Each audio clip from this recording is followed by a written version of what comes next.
Konflik Iran dan Arab Saudi bukanlah benturan dadakan. Permusuhan ini memiliki akar yang dalam, terjalin dalam sejarah dan ideologi. Titik balik krusial terjadi pada tahun 1979. Revolusi Islam Iran berhasil menjatuhkan Syah, dan Ayatollah Khomeini naik ke tampuk kekuasaan. Iran berubah drastis menjadi sebuah republik Islam, sebuah negara teokratis yang menjadikan ekspor revolusi Syiah sebagai misi luar negerinya. Ini bukan hanya perubahan rezim, melainkan deklarasi ideologis yang mengguncang kawasan. Khomeini menantang status quo, mengklaim kepemimpinan spiritual dan politik atas seluruh umat Islam dimanapun mereka berada. Sementara itu, Arab Saudi sebagai penjaga dua kota suci Islam dan pusat dunia Islam Sunni memandang gerakan ini sebagai ancaman langsung terhadap otoritas agama dan politiknya. Kedua negara ini sama-sama mengklaim kepemimpinan atas umat Islam, tapi dari jalur yang berseberangan secara teologis dan politis. Saudi menganut paham Wahhabisme, aliran Sunni yang konservatif, sementara Iran mewakili Syiah Ja'fari. Perbedaan ini, yang telah ada berabad-abad, kini diperparah oleh ambisi geopolitik. Khomeini bahkan pernah berkata dengan lantang, "Saudi bukan pelayan dua kota suci, tapi pengkhianat Islam." Kata-kata ini bukan hanya provokasi, melainkan cerminan dari jurang ideologis yang dalam. Sejak saat itu, hubungan kedua negara membeku dalam es permusuhan. Dan dari sanalah dimulai perang dingin di gurun pasir yang kita kenal sekarang.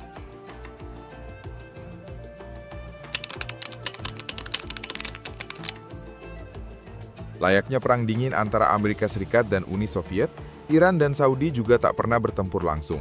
Mereka menghindari konfrontasi militer terbuka, namun menggunakan medan tempur orang lain, membiayai, mempersenjatai, dan mendukung pihak-pihak yang proksi di seluruh Timur Tengah. Mari kita lihat peta konflik proksi ini. Suriah.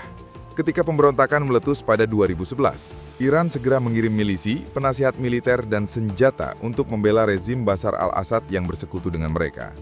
Di sisi lain, Saudi secara aktif mendukung kelompok pemberontak Sunni, mengubah Suriah menjadi medan pertempuran brutal antara kepentingan Teheran dan Riyadh. Konflik ini telah menewaskan ratusan ribu orang dan menciptakan krisis pengungsi terbesar abad ini. Yaman. Sejak 2014, Yaman telah menjadi salah satu arena paling tragis. Saudi memimpin koalisi militer mendukung pemerintah sah yang diakui secara internasional. Sementara itu, Iran secara terang-terangan mendukung pemberontak Houthi yang menganut Syiah Zaidiyah. Mereka menyediakan pelatihan, senjata, dan dukungan logistik, memperpanjang konflik yang telah menyebabkan krisis kemanusiaan parah, kelaparan, dan kehancuran infrastruktur. Irak dan Lebanon. Di Irak, Iran memiliki pengaruh kuat melalui milisi Syiah seperti Hashdi al-Sha'bi atau pasukan mobilisasi populer yang secara resmi terintegrasi dalam struktur keamanan Irak, namun loyalitasnya seringkali berpusat pada Teheran. Saudi secara berinvestasi lewat elit politik Sunni dan mencoba membangun pengaruh melalui jalur ekonomi dan diplomatik, meskipun kerap menemui hambatan. Di Lebanon, Iran mendominasi melalui Hizbullah, sebuah kekuatan militer dan politik yang sangat kuat, sering disebut sebagai negara di dalam negara. Saudi mencoba menyeimbangkan kekuatan ini dengan mendukung kelompok politik Sunni dan Kristen, namun dengan hasil yang terbatas. Setiap peluru yang ditembakkan di negara-negara ini, setiap serangan bom, setiap pengungsian warga sipil seringkali didanai, dilatih, atau dipengaruhi oleh Riyadh atau Teheran. Ini adalah tragedi di mana darah orang lain yang mengalir, sementara rival utama tetap aman di belakang garis.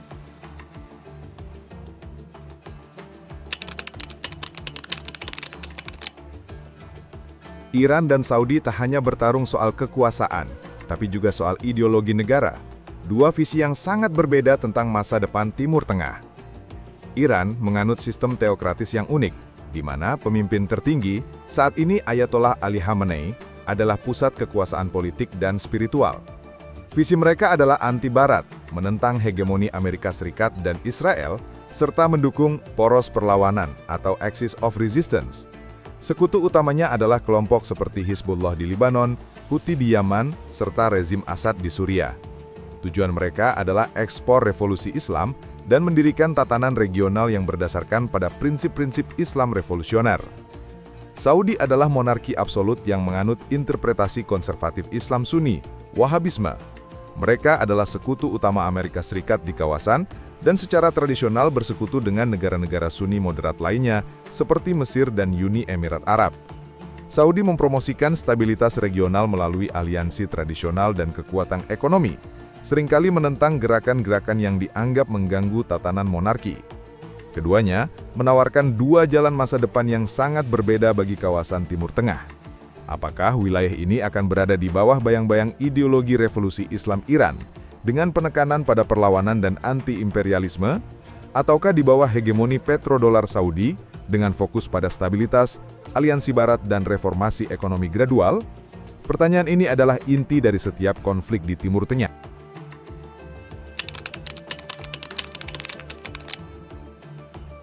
Kekuatan tak hanya berasal dari senjata atau pasukan, tapi juga dari uang dan narasi yang dibangun. Dalam Perang Dingin ini, baik Saudi maupun Iran menggunakan alat ekonomi dan media sebagai senjata. Saudi memanfaatkan kekuatan ekonominya yang sangat besar, didukung oleh cadangan minyak dan gas untuk mempengaruhi negara-negara Islam. Mereka memberikan bantuan finansial, investasi besar-besaran, dan mendanai proyek infrastruktur di negara-negara berkembang.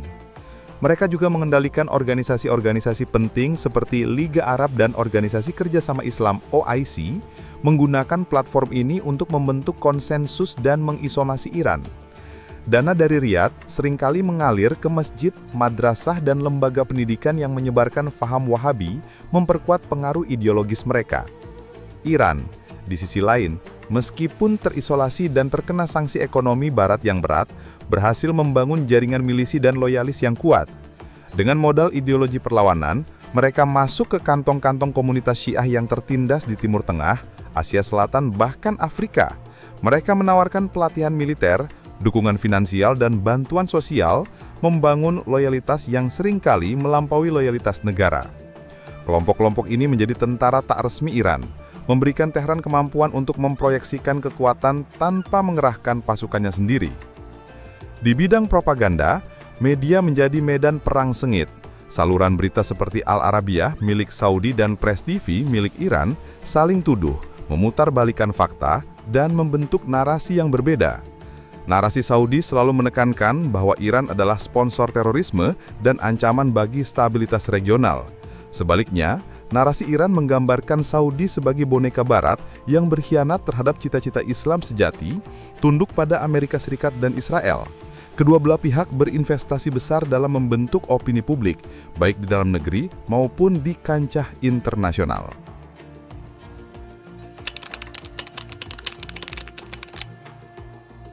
Konflik ini tak hanya terbatas pada medan tempur konvensional atau media tradisional. Ia juga merambah ke dunia digital, membuka front baru yang lebih sulit dideteksi dan lebih merusak. Pada 2012, serangan siber besar-besaran menghantam Aramco, perusahaan minyak terbesar milik Saudi. Serangan itu melumpuhkan 30.000 komputer, menghapus data, dan menyebabkan kerugian finansial yang sangat besar. Banyak analis keamanan siber menunjuk Iran sebagai dalangnya, sebagai pembalasan atas sanksi dan ancaman. Iran juga tidak luput dari serangan balasan. Infrastruktur nuklir Iran, khususnya fasilitas pengayaan uranium di Natanz, pernah disabotase secara sistematis dengan malware canggih seperti Stuxnet. Serangan ini menyebabkan kerusakan signifikan pada sentrifugal dan menunda program nuklir Iran. Diduga kuat, serangan Stuxnet adalah hasil kolaborasi antara Israel dan mungkin juga didukung oleh Saudi dalam upaya menahan ambisi nuklir Teheran. Di media sosial, perang narasi semakin brutal. Pasukan buzzer pro-Saudi dan pro-Iran secara aktif berpartisipasi dalam kampanye disinformasi. Mereka menggunakan tagar, meme, video pendek, dan akun palsu untuk menyerang lawan, memuji sekutu, dan memengaruhi opini publik global. Ini adalah perang yang berlangsung setiap hari, di setiap platform, mentargetkan persepsi dan keyakinan masyarakat. Informasi menjadi senjata, dan persepsi adalah kemenangan.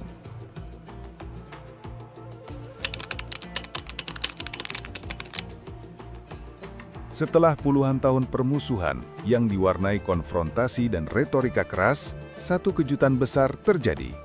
Iran dan Arab Saudi sepakat berdamai dan memulihkan hubungan diplomatik pada tahun 2023. Yang paling mengejutkan adalah siapa yang menjadi penengah, bukan Amerika Serikat yang selama ini menjadi aktor dominan di Timur Tengah, bukan pula negara-negara Arab yang selama ini terpecah belah, tapi Tiongkok. Perjanjian yang ditandatangani di Beijing menjadi simbol penting, menunjukkan pergeseran kekuatan global dan keinginan Tiongkok untuk berperan lebih besar di Timur Tengah. Perjanjian ini mengakhiri 7 tahun putusnya hubungan diplomatik yang dimulai setelah kedutaan Saudi di Teheran diserbu oleh demonstran Iran. Kedua negara sepakat untuk membuka kembali kedutaan masing-masing, menghormati kedaulatan, dan tidak mencampuri urusan internal satu sama lain.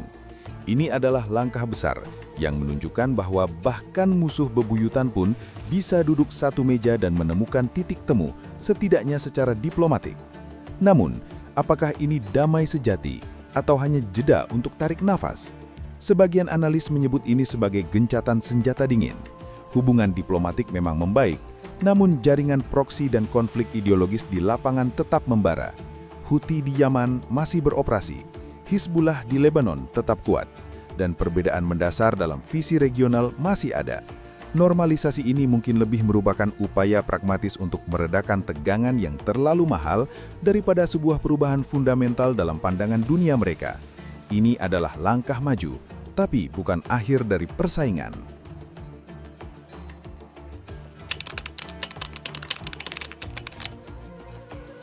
Selama dekade konflik ini, jutaan warga sipil di Yaman, Suriah, Irak, dan Lebanon telah menjadi korban.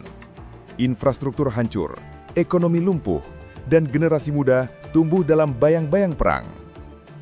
Kedua negara ini, Iran dan Saudi, mengklaim membela Islam dan kepentingan umat Muslim. Namun ironisnya, umat Islamlah yang hancur karena tarikan dua kutub ini. Mereka menginvestasikan miliaran dolar dalam perang proksi, sementara kebutuhan dasar rakyat mereka seringkali terabaikan. Saudi kini sedang berbenah di bawah visi 2030, sebuah cetak biru ambisius untuk diversifikasi ekonomi, menuju keterbukaan sosial, pembangunan infrastruktur megah, dan peningkatan pengaruh global lewat investasi. Mereka mencoba menampilkan wajah yang lebih modern dan progresif, meskipun kritik terhadap catatan hak asasi manusia masih terus mengemuka. Iran, sementara itu, terus bertahan dari sanksi yang melumpuhkan dan memperluas pengaruhnya melalui poros perlawanan yang membentang dari Irak hingga Lebanon. Mereka menunjukkan ketahanan luar biasa di hadapan tekanan eksternal, meskipun rakyatnya menderita di bawah beban ekonomi yang berat. Pemenangnya, belum ada yang bisa mengklaim kemenangan penuh. Baik Iran maupun Saudi telah mengeluarkan sumber daya yang tak terhingga dan kehilangan banyak nyawa dalam persaingan ini. Yang jelas, dunia Islamlah yang menjadi ajang pertaruhan dengan konsekuensi yang mendalam dan berkepanjangan.